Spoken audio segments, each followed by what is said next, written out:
The hair good? The hair's good. Hello, lovely people of the internet! I'm the Brain the Cannabis and I am so excited! I've been playing this series for a year. A year! And I get to show it to you! Okay, so first up we're... Should I? Yeah, okay, you know what? Let's just do this, okay?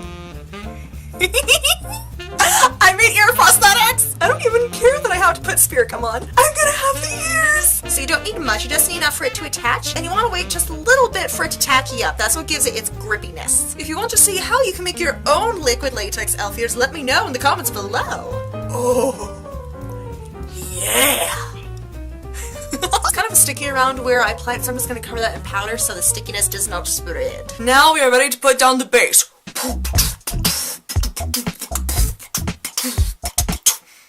We're going to take a fresh cheesecake. I say cheesecake and not sponge because it's cheesecake. How are you not saying this? Cheesecake is always the answer. Bad day at work? Cheesecake. Your friend went to the party wearing the same dress as you and refused to take it off?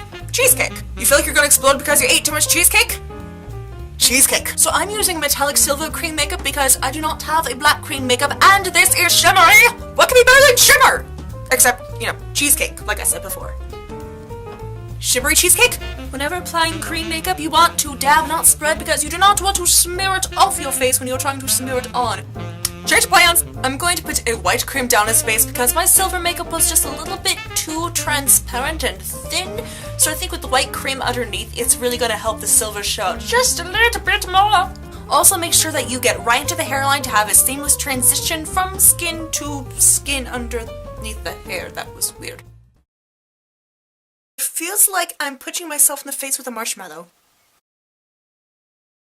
I'm also going to cover the ears and just a little bit of the neck just to transition it out to the rest of my skin because I ain't got time to paint my whole body today. I ain't got the time. And now that you have transformed yourself into a marshmallow woman, or have decided to cosplay as someone whose sunblock lotion has just blew up all over their face and just covered their face, just their face, a little bit of their neck, but you know, just perfectly encompassing the face. Or, you know, a mime. The mime would be the easiest answer, but... Now we are ready to apply this silvery, shimmery goodness. I know that the texture is very splotchy and the makeup is put on unevenly, but that's actually good because this mimics the texture of stone really well. Or at least that's what I'm saying now to justify it. You're not a marshmallow, I will not eat you! And now to get rid of the zombie eyes, I'm going to use a white eyeliner pencil and just go underneath there. And now to give our face dimension, you know what time it is? It's time for shadows and highlights! The highlights of your face is anywhere that it is elevated, so that would be the top of your nose, your cheekbones, your chin, and your forehead.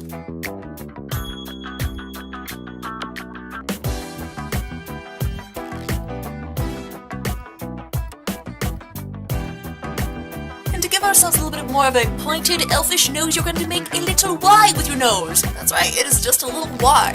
MCA, we're gonna draw the YMCA. Marvelous, darling, marvelous. Oh, your stone cold stare can't keep me away.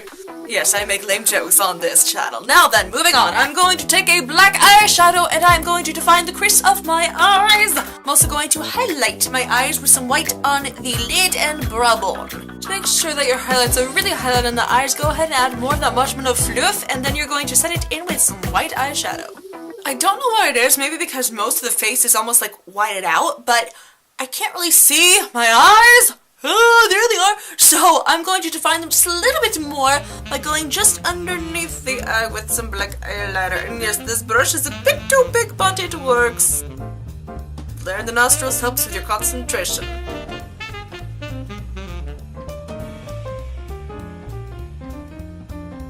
Sorry, eyeball!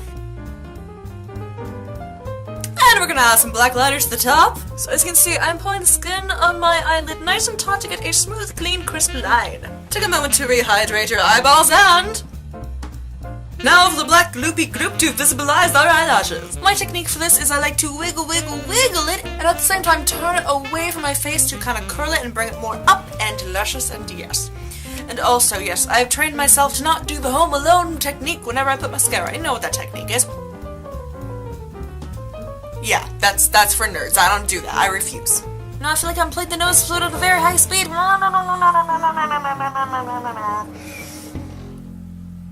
Makeup problems. And now we're going to brush our teeth. Yeah, I got jokes. Okay, you're going to take your toothpaste and apply it to the toothbrush. And now you're going to flick your face. Like I'm being sneezed by 1,000 tiny elves. Now, the makeup alone isn't going to spread very far. What you're going to do is dip it in just a little bit of water to liquefy it a bit and spread it out. Sneeze on me, elf, sneeze! So this is good, but I feel like I need a little bit more texture, dimension, shading, blah blah blah. So I'm going to use some black makeup for the Spriggly Spooks as well. Ah! But Brianna, you said that you didn't have any black cream makeup. That is true. But I do have white cream and I do have black eyeshadow. I take some white cream, I'm going to smush on my hand. Take this eyeshadow and...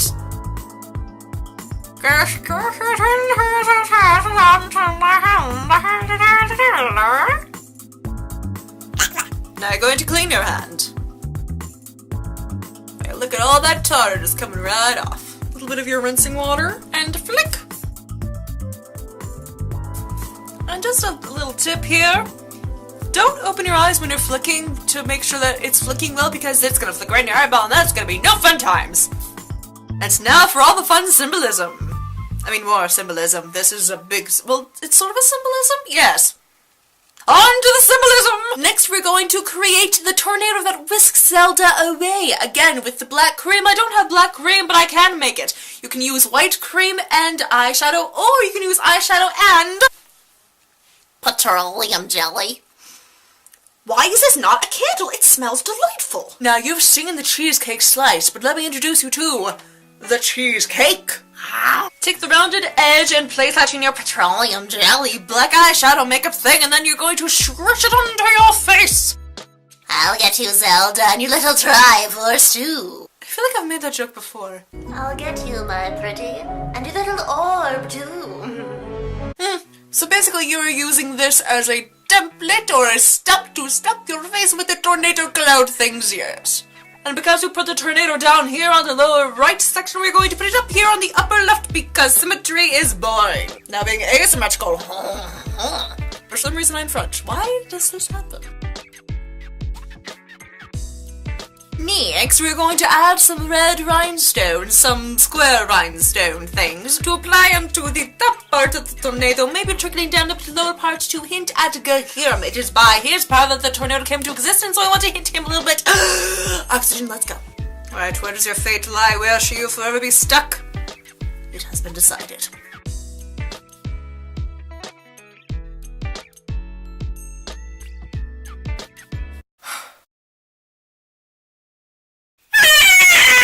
Guys, I lost the footage. I don't know how. I know I recorded it, and I uploaded it, and it just, it's gone. So, I have to recreate pretty much everything to show you these last two steps, and then do the intro. It's great, right?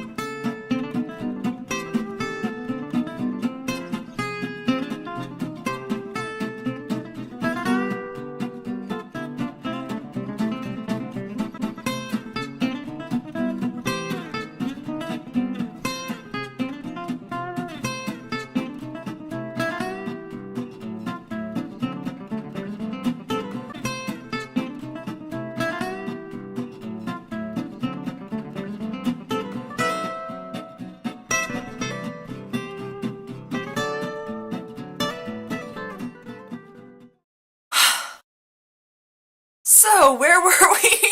Alright, how long did that take me? That took me an hour, guys. That took me an hour.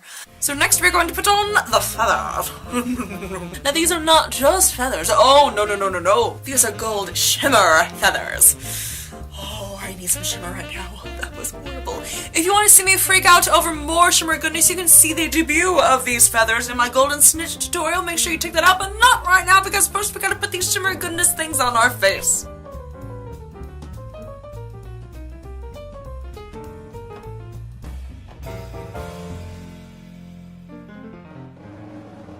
And now my eyes are looking fly. For the final piece, we're going to be drawing the Triforce on our lips. And what better thing to use than shimmer? I'm starting out by defining the lips with black eyeshadow around the outer edges to help it stand out. Taking a brush, I'm drawing on the Triforce with gold shimmer. The Triforce here foreshadows why Zelda was taken to the surface, Link's mission throughout the game, and the driving plot. The Triforce, currently unknown, will become the most important thing to Link, Zelda, and others whom we will see as the series goes on. That is the first for my Legend of Zelda Skyward Swords inspired series. Wow, that was a bit of a tongue twister.